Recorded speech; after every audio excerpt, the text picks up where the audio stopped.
Masih ingat dengan penyanyi yang punya dua karakter wajah bernama Hudson? Ia adalah jebolan Indonesia mencari bakat yang pernah populer antar tahun 2010 sampai 2014 lalu. Hudson adalah salah satu finalis ajang tersebut. Di antara kontestan lain, Hudson selalu menarik ditunggu penampilannya. Hal ini karena Hudson memiliki kemampuan menyanyi dalam dua jenis suara. Bakat terpendam Hudson ini tentu saja menarik perhatian kala itu. Dalam ajang pencarian bakat bertajuk IMB atau Indonesia Mencari Bakat itu, sosok Hudson di awal karirnya pun cukup mendapat ramai sorotan. Tetapi, kini ajang tersebut sudah tak ada dan namanya seolah hilang bak di telan bumi. Penelusuran tribunjatim.com dari media sosial, tampaknya Hudson sudah beralih profesi tak lagi sama. Bahkan, penampilan hingga sosoknya juga sangat berbeda dibanding sebelumnya.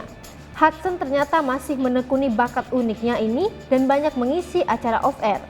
Ia seringkali mengisi acara pernikahan di berbagai daerah di Indonesia. Tetapi, ia lebih sering menampilkan beberapa bentuk usaha dari profesi terbarunya saat ini.